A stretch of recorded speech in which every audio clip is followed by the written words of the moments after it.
আসসালামু আলাইকুম রহমতুল্লাহি ওবরাকাতুহ।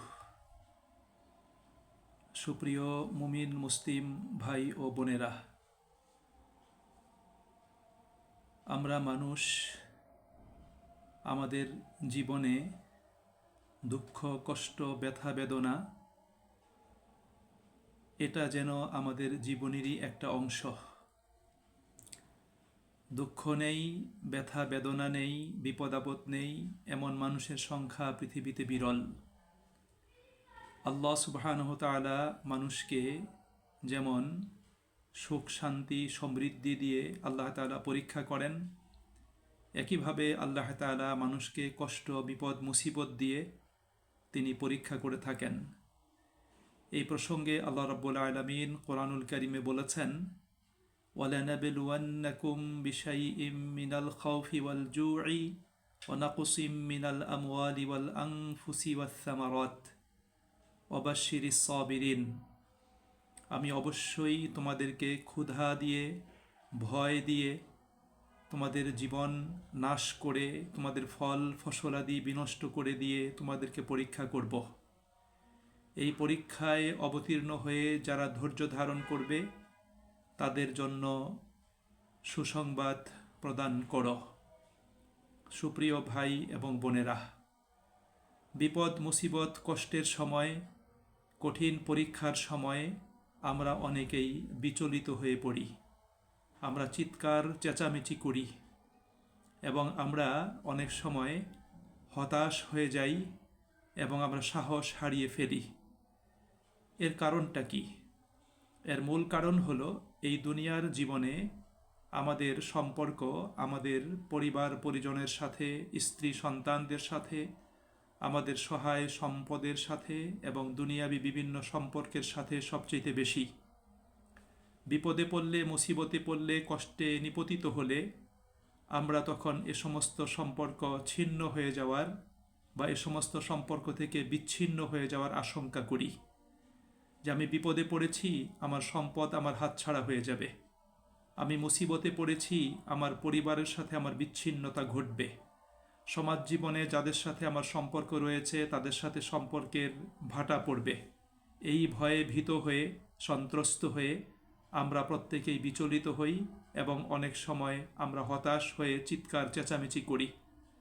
আমাদের প্রকৃত সম্পর্ক যদি মহান আল্লাহ রাব্বুল আলামিনের সাথে হতো, আমরা যদি জীবন সম্পর্কে সঠিক জ্ঞান এবং ধারণা পোষণ করতাম, আমরা যদি এই ব্যাপারে নিশ্চিত হতাম যে আমাদেরকে ইহজাগতিক জীবন পরিত্যাগ করে আমাদেরকে আখেরাতের জীবনে চলে যেতে হবে এবং আখেরাতের জীবনটাই আমাদের চূড়ান্ত জীবন, এবং আমাদের জীবনের ভিতর যদি পরিমিতি বোধ থাকতো এবং আমরা যদি জীবন সম্পর্কে আমরা হায়-হুতাশ যদি না করতাম, তাহলে এই ধরনের বিপদ মুসিবতে আমরা কখনোই বিচলিত হতাম না এবং চিৎকার চেঁচামেচিও আমরা করতাম না।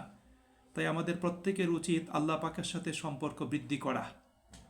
আল্লাহ পাকের সাথে সম্পর্ক যদি আমরা বৃদ্ধি করতে পারি এবং আল্লাহ পাকের সাথে যদি আমরা সর্বদা সংযুক্ত থাকতে পারি, আখেরাতমুখী জীবনযাপন যদি আমরা করতে পারি, আখেরাতের জীবনই আমাদের চূড়ান্ত সফলতার জীবন, সেই বিশ্বাস এবং ইয়াকিন যদি আমাদের অন্তরে আমরা পোষণ করতে পারি এবং সেই লক্ষ্য বাস্তবায়নে যদি আমরা জীবনের কার্যাদি সুসম্পন্ন করতে পারি, তাহলে কোনো ধরনের বিপদ মুসিবত আমাদেরকে বিচলিত করবে না এবং আমরা কখনো চিৎকার চেঁচামেচিও করব না। বরং বিপদ মুসিবতগুলোকে আমাদের জীবনের একটা পার্ট হিসাবে, জীবনের একটা অংশ হিসাবে আমরা তখন মনে করব। আল্লাহ রাব্বুল আলামিন কোরআনুল কারীমে বলেছেন, ইন্না মাআল উসরি ইউসরা, যে কঠিন অবস্থার সাথে, কষ্টের সাথে সহজতা এবং সুখ সম্ভোগ রয়েছে। এটা আমাদের প্রত্যেককে মনে রাখতে হবে। আমরা আরেকটা জিনিস জানি, রাত যত গভীর হয় ভোর কিন্তু তত নিকটে চলে আসে। এজন্য মানুষের জীবনে বিপদ, কষ্ট, মুসিবত যেমন চিরস্থায়ী নয়, সুতরাং সে বিপদ, কষ্ট, মুসিবত দূর হয়ে যাবে, আবার তার জীবনে স্বস্তি, শান্তি, নিরাপত্তা এটা আবার জীবনে চলে আসবে। এই বিষয়টা আমাদের প্রত্যেককে মনে রাখতে হবে। আল্লাহ রাব্বুল আলামিন কোরআনুল কারীমে নবী রাসূলদের মাধ্যমে আমাদের সামনে এমন কিছু দৃষ্টান্ত উপস্থাপন করেছেন, সেই বিষয়গুলো যদি আমাদের সামনে থাকে তাহলে আমরা পরিস্থিতি যত কঠিনই হোক না কেন, যত বড় মুসিবতই হোক না কেন, আমরা কখনোই বিচলিত হব না। দেখুন, কয়েকটি ছবি আল্লাহ রাব্বুল আলামিন কোরআনুল কারীমে এঁকে দিয়েছেন। ইব্রাহিম আলাইহিস সালাতু ওয়াস সালামকে আগুনে নিক্ষেপ করা হয়েছিল, তখন কিন্তু তিনি বিচলিত হননি। তিনি বলেছেন, হাসবি আল্লাহু লা ইলাহা ইল্লাহু আলাইহি তাওয়াক্কালত, যে আল্লাহ তাআলাই আমার জন্য যথেষ্ট, তিনি ব্যতীত কোনো ইলাহ নেই, আমি তার উপর নির্ভর করলাম। রাসূল করিম সাল্লাল্লাহু আলাইহি ওয়াসাল্লাম যখন আবু বকর রাদিয়াল্লাহু তাআলা আনহু সহ সাউর পাহাড়ের গুহায় অবস্থান করছিলেন, তখন কাফিররা তাদের দুজনকে খুঁজতে খুঁজতে সাউর পাহাড়ের গুহার মুখ পর্যন্ত চলে এসেছিল। আবু বকর বলছিলেন, ইয়া রাসূলুল্লাহ, তারা যদি নিজেদের পায়ের দিকেও তাকায় আমাদেরকে দেখে ফেলবে, আমরা ধরা পড়ে যাব। সেই মুহূর্তে রাসূল করিম সাল্লাল্লাহু আলাইহি ওয়াসাল্লাম বলেছিলেন, লা তাহজান ইন্নাল্লাহা মা'ানা, ভয় করো না, চিন্তা করো না, আল্লাহ তাআলা আমাদের সাথে রয়েছেন। আল্লাহ পাকের সাথে কত গভীর সম্পর্ক থাকলে, সংযুক্তি থাকলে এ ধরনের কথা স্বতঃস্ফূর্তভাবে মুখ থেকে বের হয়ে আসতে পারে। উহুদের যুদ্ধে যখন বিপর্যয়ের সম্মুখীন হয়েছিলেন আল্লাহ রসুল সাল্লাল্লাহু আলাইহি ওয়াসাল্লাম এবং সাহাবায়ে আজমাইন, আল্লাহ নবী সাল্লাল্লাহু আলাইহি ওয়াসাল্লাম রক্তাক্ত হয়েছিলেন, আহত হয়েছিলেন। সেই মুহূর্তে যখন একটা গুজব ছড়িয়ে পড়ল যে কাফেররা পুনরায় প্রস্তুতি নিয়ে আক্রমণ করার জন্য তারা আবার আসছে, সেই মুহূর্তে আল্লাহ রাব্বুল আলামিন সূরা আলী ইমরানে বলেছেন, এই সংবাদ শুনে মুমিনদের, সাহাবীদের ঈমান বেড়ে গিয়েছিল এবং তারা স্বতঃস্ফূর্তভাবে বলেছিলেন, হাসবুনাল্লাহু ওয়া নি'মাল ওয়াকিল, আল্লাহ তাআলাই আমাদের জন্য যথেষ্ট এবং তিনি কতই না উত্তম অভিভাবক।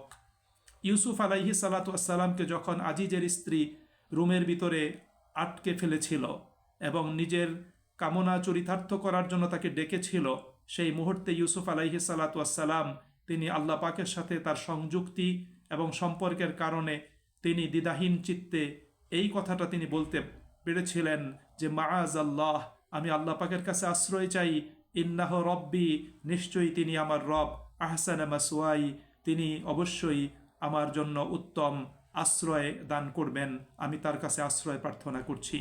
সুপ্রিয় ভাই এবং বন্ধুরা, আমাদেরকে রাসূল করিম সাল্লাল্লাহু আলাইহি সাল্লাতু ওয়াস সালাম বিপদ মুসিবতের সময়, কষ্টের সময় আমাদেরকে ধৈর্যহারা না হয়ে, বিচলিত না হয়ে, চিৎকার চেঁচামেচি না করে আল্লাহ পাকের শরণাপন্ন হতে বলেছেন এবং বিপদ মুসিবতকে আল্লাহ রাব্বুল আলামিনের দিকে সোপর্দ করতে বলেছেন।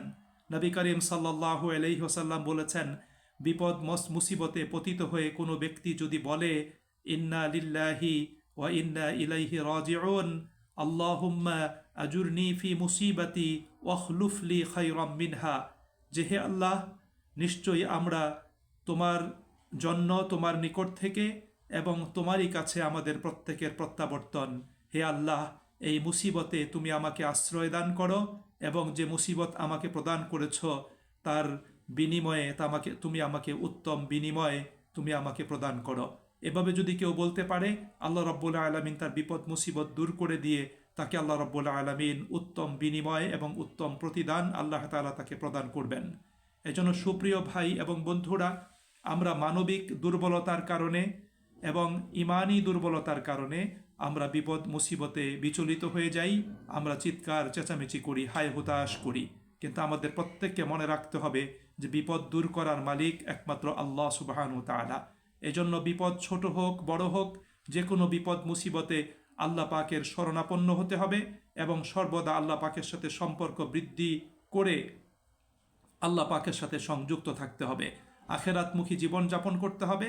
তাহলে ইনশাআল্লাহ বিপদ মুসিবতে আমরা কখনোই বিচলিত হব না, আমরা দুঃখ ক্লিষ্ট হব না এবং চিন্তাগ্রস্তও হব না, বরং আমরা সাহসিকতার সাথে বিপদ মোকাবেলা করে আমরা কল্যাণের পথে নিজেদেরকে এগিয়ে নিতে সক্ষম হব। আল্লাহ রাব্বুল আলামিন আমাদের সকলের সহায় হন এবং আল্লাহ তাআলা সকল অবস্থাতে তিনি আমাদেরকে সাহায্য দান করুন। আসসালামু আলাইকুম ওয়া রাহমাতুল্লাহি ওয়া বারাকাতুহু।